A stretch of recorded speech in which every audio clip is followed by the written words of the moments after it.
penonaktifan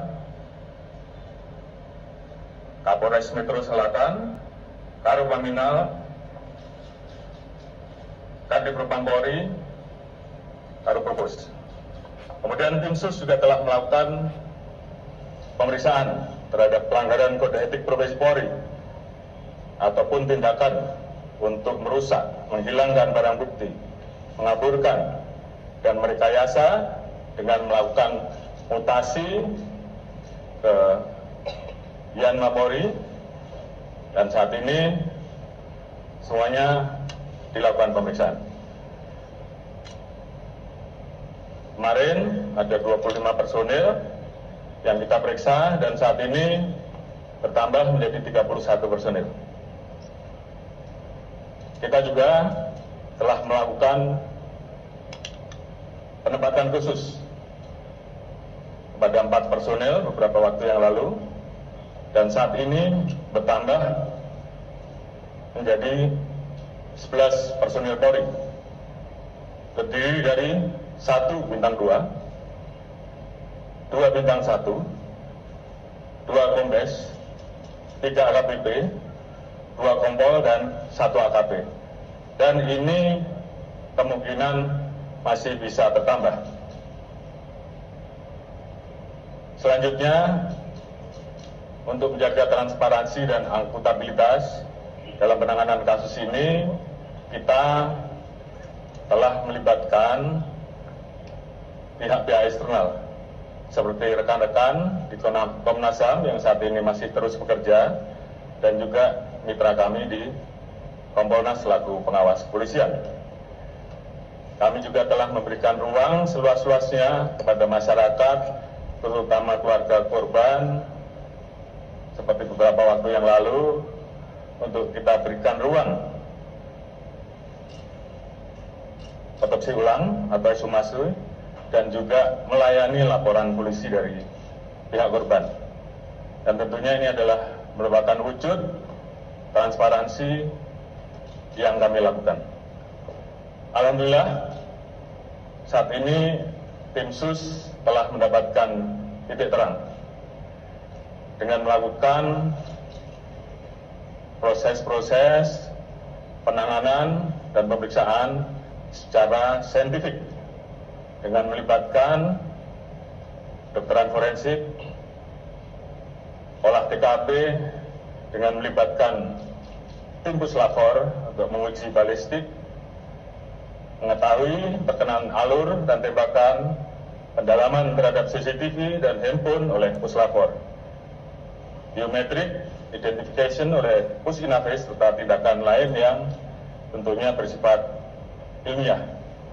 Dan juga kami menemukan persesuaian dalam pemeriksaan yang telah kita lakukan terhadap saksi-saksi yang berada di TKP, termasuk saksi-saksi lain yang terkait, juga saudara RE, saudara RR, saudara KM, saudara AR, dan saudara P, dan saudara FS.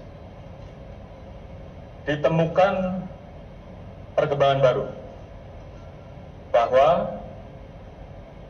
tidak ditemukan, saya ulangi, tidak ditemukan fakta peristiwa tembak menembak seperti yang dilaporkan. Saya ulangi, tidak ditemukan fakta peristiwa tembak menembak seperti yang dilaporkan awal. Tim khusus menemukan bahwa peristiwa yang terjadi adalah peristiwa penembakan terhadap saudara J yang mengakibatkan saudara J meninggal dunia, yang dilakukan oleh saudara RE atas perintah saudara FS. Saudara E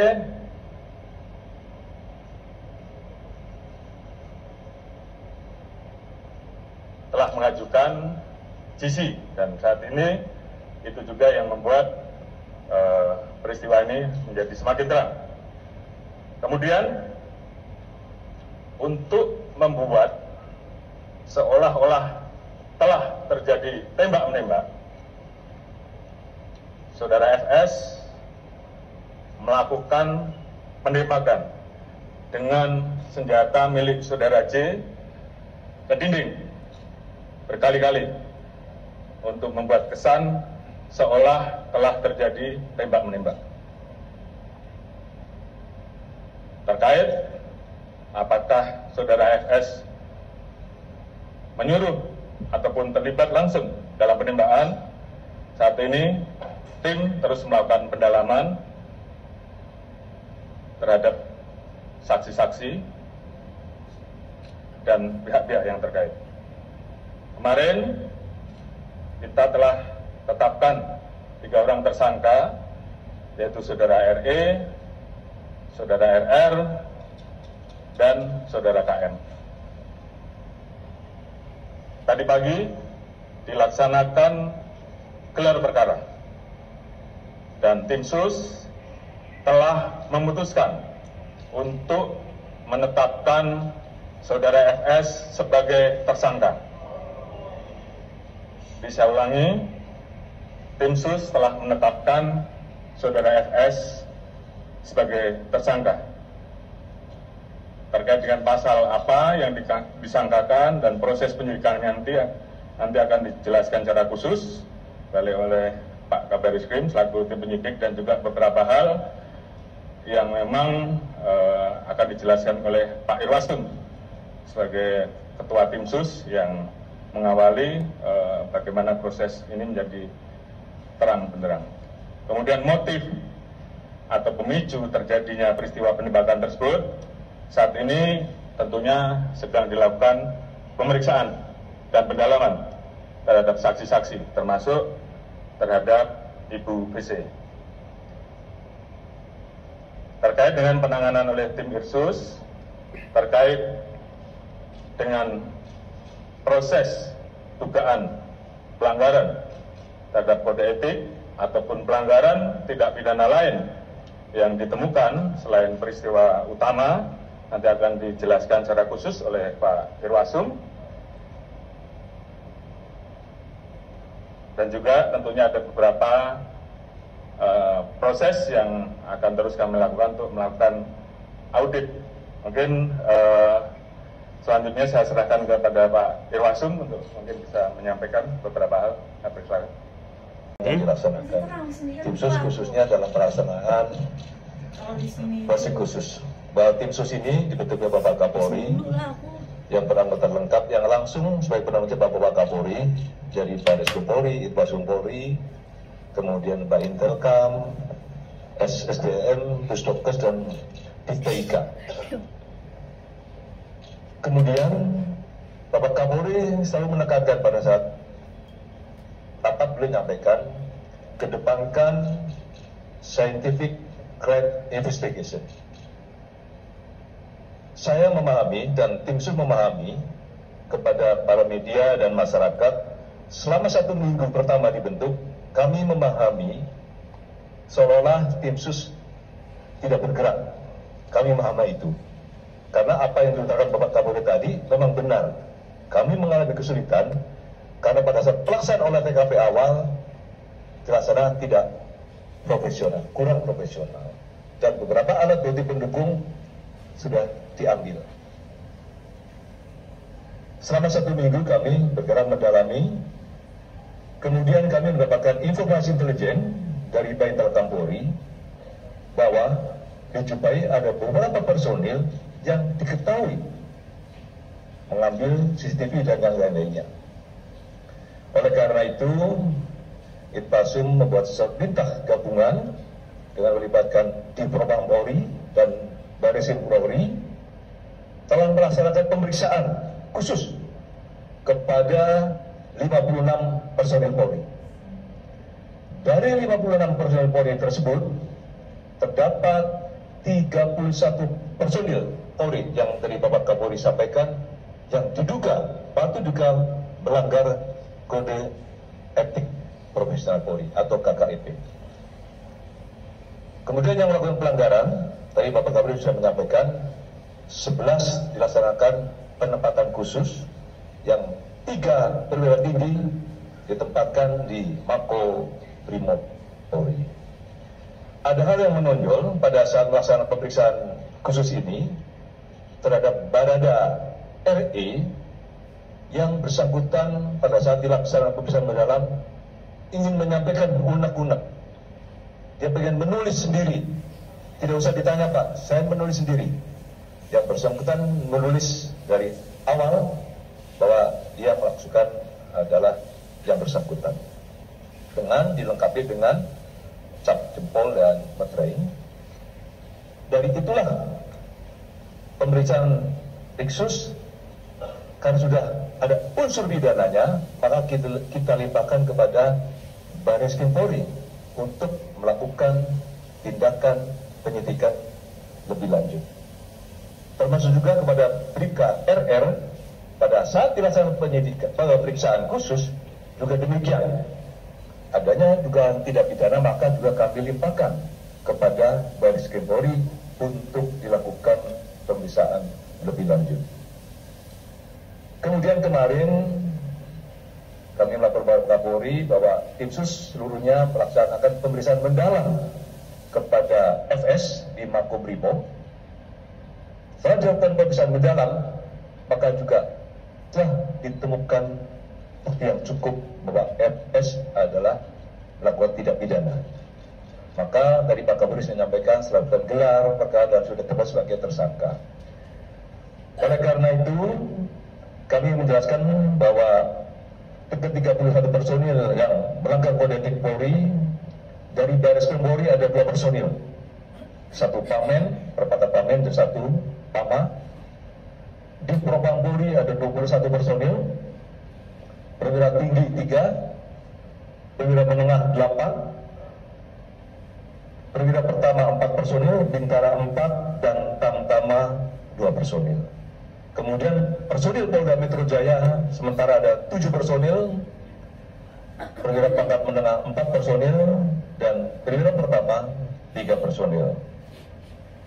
Rekan-rekan sekalian, tim sus akan melakukan pengkajian tentu gabungan dengan Divpropam Polri terhadap personil-personil yang dilakukan kode etik. Kalau nanti ada unsur pidananya, juga kita limpahkan lagi kepada Baris Krim Polri.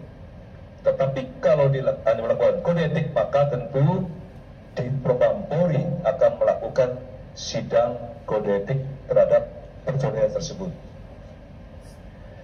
Oleh karena itu, ke depan tim sus akan terus melakukan pemeriksaan khusus terhadap personil-personil Polri yang patut diduga melakukan pelanggaran kode etik terkait penanganan meninggalnya Brigadir J di Komplek Polri Duren 3. Oleh karena itu, kami juga tim sus mengucapkan terima kasih. Dari Bapak Kapolri sudah menyampaikan kepada Komnas HAM, karena beliau harus transparan. Kemudian juga tentu Kompolnas yang terus selalu memberikan pengawalan sehingga kasus ini terungkap.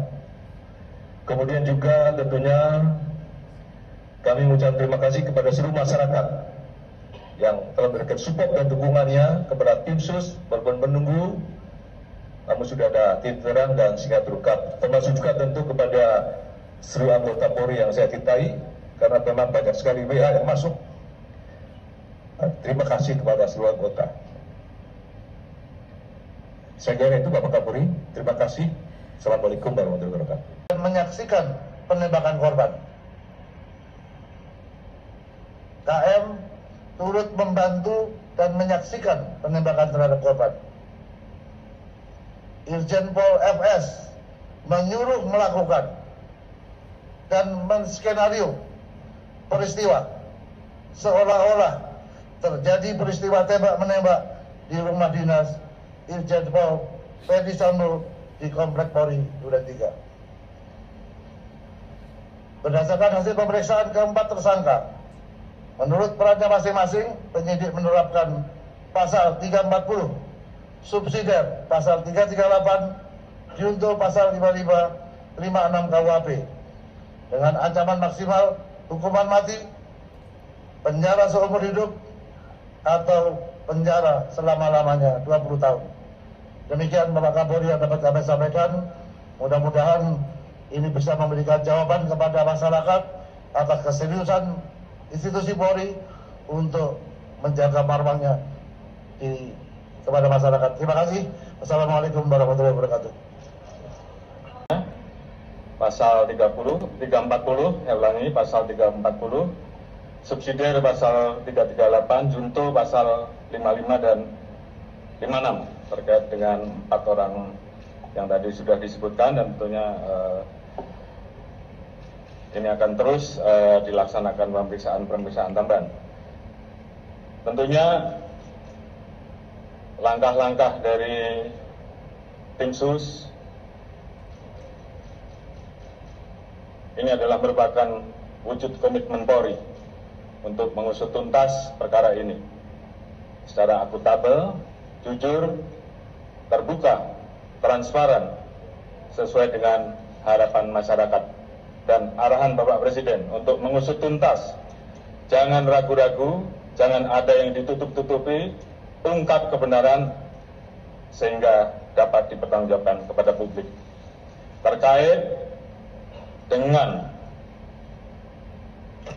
hambatan upaya untuk penyalahgunaan barang bukti, saya minta kepada tim sus juga lakukan pemeriksaan terhadap saudara FS. Apakah ada perintah dari yang bersangkutan, dan tolong segera laporkan hasilnya. Kemudian tentunya tim sus, karena ini sudah menjadi perhatian publik, saya minta untuk betul-betul segera bisa diselesaikan, terus bekerja keras, sehingga betul-betul kita profesional, akuntabel, dan tentunya pendekatan saintifik yang tentunya akan kita pertanggungjawabkan betul-betul bisa dilakukan dengan profesional. Dan harapan kita semua tentunya kasus ini bisa segera tuntas dan segera kita limpahkan kejaksaan untuk segera bisa diproses sidang. Kemudian terkait dengan temuan-temuan pelanggaran kode etik maupun pelanggaran pidana lain yang ditemukan, agar segera dituntaskan dan segera diproses, apakah itu dengan proses pidana atau proses etik untuk segera bisa di sidang etik, ataupun segera dituntaskan untuk diproses dan diajukan ke kejaksaan. Tentunya ini menjadi komitmen kami, komitmen Polri untuk betul-betul bisa menjaga marwah dan nama institusi Polri. Tentunya terima kasih tadi disampaikan oleh Pak Irwasum, sekali lagi dukungan dari masyarakat, support dari masyarakat dalam memberikan semangat kepada kami untuk mengungkap agar fakta ini menjadi terang benderang, dan ini bagi kami merupakan bentuk kecintaan terhadap institusi Polri. Mungkin itu yang bisa saya sampaikan. Terima kasih. Wassalamualaikum warahmatullahi wabarakatuh.